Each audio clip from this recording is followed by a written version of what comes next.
어느 방송에서 봤습니다. 어느 방송에서 동물 행동을 치료하는, 지도하는 전문가님께서 당신은 개를 키우면 안 된다. 반려동물인 개를 키울 때도 하루에 한 번씩 산책을 시켜줘야 하고, 또 이 강아지가 성장을 하면서 몇 살 때에 어떤 예방 접종을 해야 되고, 또 어떤 사회성을 길러야 하고, 그리고 먹는 방법은 어떻게 먹게 해야 되고, 또 배변 훈련은 어떻게 해야 되는지, 그런 것들에 대한 교육을 해야 할 것입니다. 당신은 개를 키우면 안 된다는 이 말 속에는 정말 어떤 이 강아지에 대한 어떤 정확한 생각이 없기 때문이라고 생각합니다.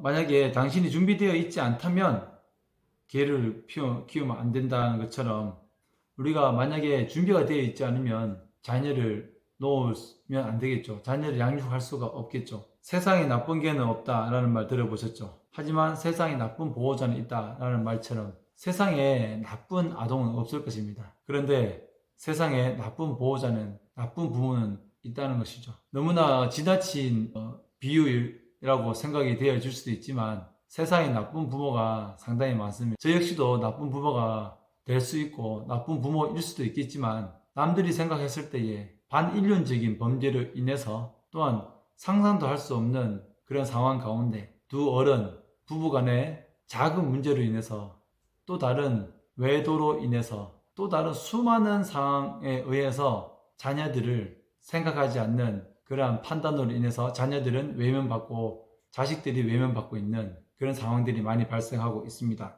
세상에 나쁜 아동은 없습니다. 얼마나 아이들이 참으로 예쁘고 참으로 얼마나 아름답습니까? 오늘 영상의 결론은 정말 나쁜 부모가 되지 않았으면 좋겠습니다. 나쁜 어른이 안 되면 좋겠습니다. 우리 모두 노력했으면 좋겠습니다. 나쁜 부모가 될 수도 있겠지만, 그 전에 먼저 우리가 사전에 부모가 되기 전에, 자녀를 갖기 전에, 자녀를 가졌고 출산을 했다면 이 자녀를 어떻게 키워야 되는지에 대한 고민과 교육을 끊임없이 받아야 된다고 생각합니다. 주변에 지인이 있고 어른이 있고 또한 부모 교육 전문가가 있다면, 내가 분명히 자신이 무언가를 부족함을 알 때에는 반드시 고민하고 주변에 문의를 해서 이 자녀를 어떻게 키워야 할 것인지, 내가 키울 수가 없다면 나의 동생, 나의 부모님, 나의 친척들을 통해서 잠시라도 위탁을 할 수 있고, 또 불가피하게 보육을 맡길 수밖에 없다면 이 아이에 대해서 미안하다는 그 말 한마디, 나를 이해해달라는, 부모를 이해해달라는 그런 용서의 말 한마디, 격려의 말 한마디, 매주 찾아가지 못하더라도 한 달에 한 번이라도 찾아가서 그 아이들을 만나고 그 아이들을 위로해주고, 물질적으로, 경제적으로, 정서적으로, 심리적으로, 더 나아가서 반드시 때가 되면, 그 때가 언제가 될지 모르겠지만 태소가 되었더라도 그 아이가 결혼할 때라도 반드시 그 아이의 삶에 대해서 책임져 줄 수 있는 그 부모의 마음, 부모의 자세, 부모의 책임과 역할, 그 역할을 통해서 아동들의 권리가 온전히 실현될 수 있도록 우리 모두는 노력을 해야 할 것입니다. 이 영상을 보시는 분들의 어떤 삶에 대해서 제가 비판하고자 하는 것은 아닙니다. 비난하고자 하는 마음도 추호도 없습니다. 오히려 제가 이런 영상을 찍으면서 제가 아동들과 또 제 자녀에 대해서 제가 올바르게 교육을 하고 있는지, 끊임없는 사랑을 주고 있는지에 대해서 반성할 뿐입니다. 이 부모님들의, 나쁜 부모님들을 통해서 아이들을 키우면 안 되는 그 부모님들, 아동학대를 하는 그 부모님들을 통해서 더 이상 아동들이 힘들어하고 그들의 자유가 박탈당하는, 그들의 인권이 올바르게 실현되지 않는 그런 사회가 너무나 안타깝고 너무나 받아들이기가 힘들기 때문입니다. 제목은 당신은 개를 키우면 안 된다. 당신은 자녀를 키우면 안 된다.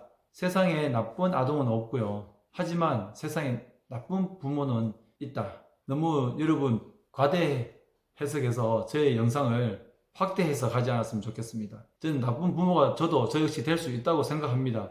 그러나 그렇기 때문에 더 좋은 부모가 어떠한 사람인지, 어떠한 가정이 좋은 가정이어야 되는지, 왜 좋은 가정이 필요한지, 좋은 아이를 만들기 위해서는 내가 어떻게 노력을 해야 하는지, 대해서 말씀을 드렸고, 더 나아가서 보육원에 부모님과 또 떨어져서 살게 된다면 최소한의 부모의 역할을 하자. 최소한의 우리가 해야 될 일들, 최소한 인간으로서 해야 될 그러한 책무는 다 하자. 다 해야 한다.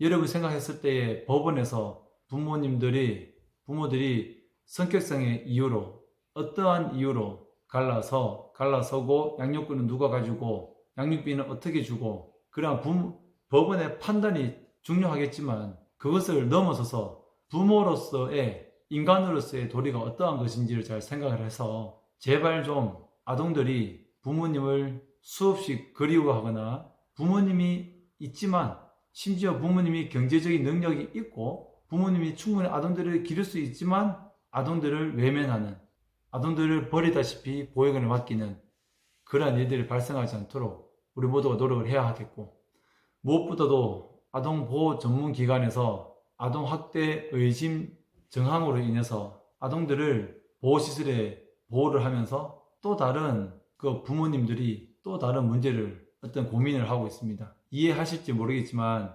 아동들을 위하는 이러한 보호체계가 이 아동을 위하는 것이 아니라, 아동학대를 했지만 그 부모님들이 그에 상응하는 처벌을 받고 반성하고 심리교육을 받고 이 아동과 함께 살고 싶다고 한다면 반드시 원가정으로 빨리 회복될 수 있도록 아동보호 전문기관에서도 정말 고민해서 또 체계적으로 이러한 제도를 운영하고 있지만, 이 아동들을 보호할 뿐만 아니라 원가정에서 부모님들과 함께 성장할 수 있도록 다양한 방면에서 이 아동보호체계를 만들어 갔으면 좋겠습니다. 우리 모두 노력해야 하겠습니다. 좋은 부모가 되기 위해서, 좋은 어른이 되기 위해서 노력하는 것이 아동을 위한 일이고, 또한 후세에 우리의 모습을 올바르게 비춰줄 수 있는 좋은 세상을 만들어갈 수 있는 그러한 지름길이 아닐까 싶습니다.